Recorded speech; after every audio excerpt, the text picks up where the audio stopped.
Hi class, it's good to see you again.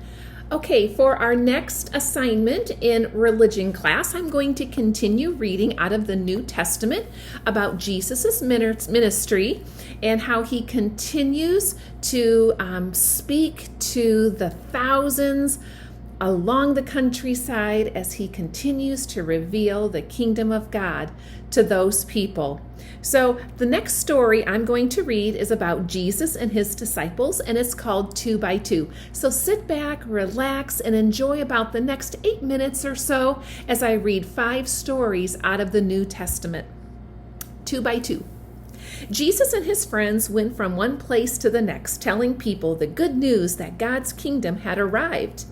Even when he was asked to stay longer, Jesus knew that he must move on to the next town so that others would have the chance to hear God's message. One day he told the disciples, "I want you to go off on your own to spread the good news to the villages around.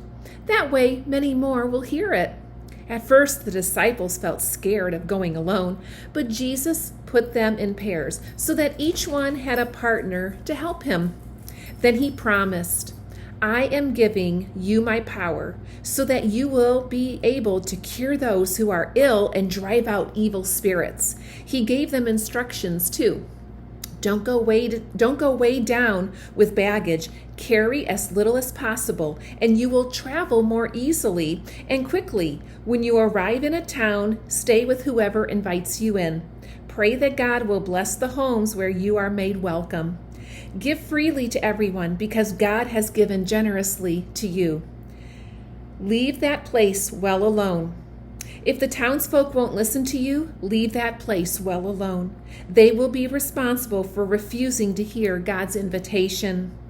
The disciples set off nervously on their preaching tour, but when they arrived back, they were full of excitement and enthusiasm. They told Jesus everything that had happened. "It was wonderful," they exclaimed. "Even the evil spirits obeyed us, just as they obey you." Jesus thanked God for such a victory against evil and suffering, but he warned the disciples not to get carried away by the things they had done. The most important thing is not that you have power to do wonderful things, he reminded them, but that God has chosen you to belong to him forever. Story 2 is called Who is the Most Important? Jesus and his friends were walking along the dusty road. Jesus went ahead and the disciples dawdled behind. They were arguing as they went and getting hotter and more irritable by the minute. When at last they reached the cool of the house, Jesus had already arrived. He gave them an inquiring look. What were you so busy arguing about on the way?" he asked. There was an awkward silence. They were ashamed to tell Jesus what the quarrel had been about. Each one of them had been trying to prove that he was more important than the others. Soon they felt sure Jesus would be crowned king, and they all wanted to make sure in advance of the best job at court. Jesus knew very well what had been going on. "Come over here," he said. And the disciples, shamefaced, made their way across to where their master was sitting. "Now then," Jesus began, "which one of you would like to be the leader, the most important of all?" Again there was silence, but everyone was listening hard. I'll tell you how to be the most important person in my kingdom," Jesus went on. "The leader will be the one who is always looking after others, the one who never thinks about himself or his own needs." One of the children of the house had stolen across to sit beside Jesus and listen to him too. Now Jesus gently pulled him to his feet and with his arms around him said, "Look, great people are like children. They are not full of their own importance, but ready to trust me and do as I say, like this lad here.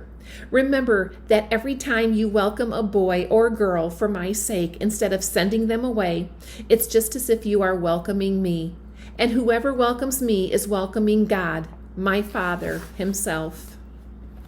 Your third story for the day is called Salt and Light. As well as preaching the good news of God's kingdom to the crowds, Jesus took time to teach his disciples too. There were many more who had decided to trust Jesus and obey him beside the 12 special friends. Jesus began to tell them all how they should live as his followers. He looked at the eager faces turned towards him and saw many different kinds of people. There were mothers and housewives, fishermen and shopkeepers, craftsmen, merchants, tax collectors, and boys and girls too. When you become my followers, Jesus told them all, you can serve me in the places where you live and work. You will be like salt. Salt stops meat and fish from going bad. You will keep your little corner of the world wholesome and fresh. Because you love me, you will be honest and fair, hardworking and kind to those in need. There will be no rottenness or corruption in your dealings.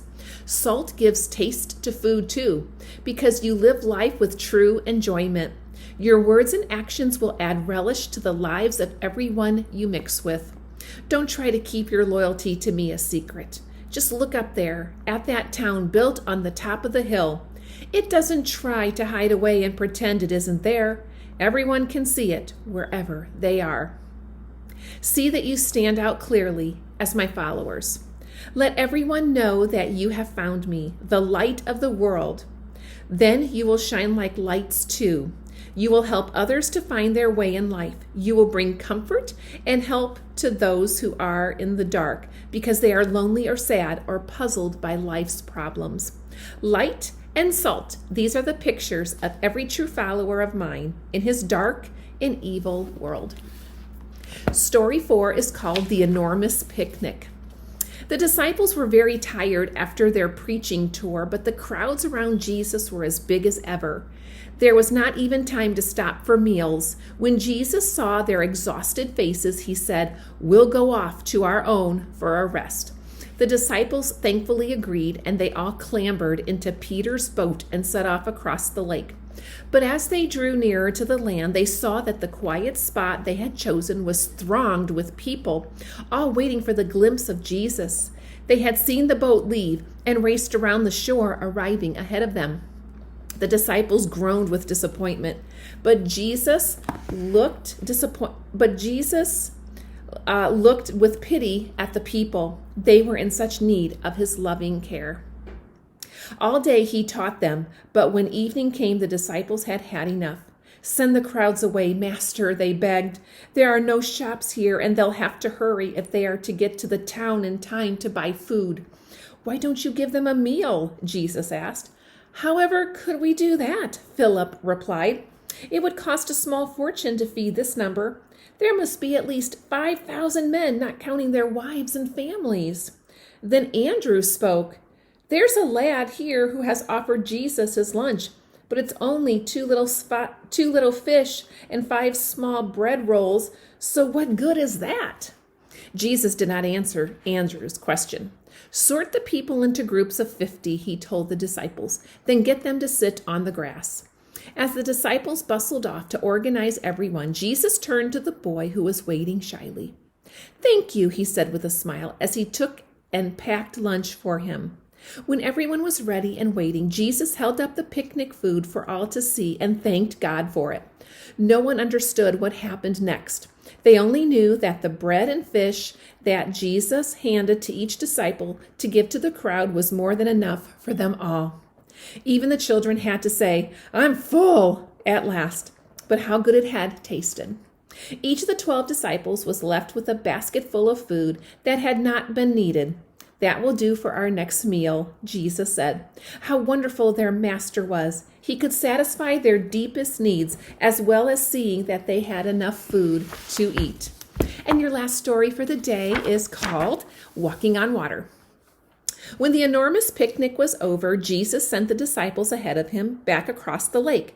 Some of the crowd still clustered around Jesus, cheering and shouting. They wanted to make him king then and there. It would be a fine thing to have a king who could provide them with free meals. Kindly but firmly, Jesus refused and sent them off home. Then, as night fell, he climbed the hill overlooking the lake to be alone with God, his Father. Meanwhile, the disciples were struggling desperately against a strong wind. However hard they rowed, they made no headway. From the top of the hill, Jesus could see the little boat and picture his exhausted disciples. He would go to them. But when the disciples saw a mysterious, shadowy figure coming towards them across the lake in the moonlight, they were terrified. "It's a ghost!" they shrieked. Their tired nerves could stand no more. Then a familiar voice rang out, "Don't be frightened. I'm coming to help you." They could not believe it. If it's really you," Peter called back, "tell me to come to you." "All right, Peter," Jesus answered. "Come on." Peter climbed over the side of the boat and began to walk toward Jesus on top of the water.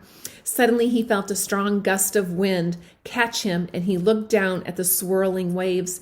In that moment of panic, he began to sink. "Help! Save me, Lord!" he shouted. Jesus put out his hand quickly, caught Peter by the wrist, and pulled him up from the foaming water. "Why did you doubt me, Peter?" he asked. Then the two of them climbed into the boat. Immediately the wind died down. The disciples were amazed. They could not understand how their master was able to do the impossible. And boys and girls, I hope you enjoyed these Bible stories in the New Testament. If you have any questions or comments, please email me. Thank you, boys and girls.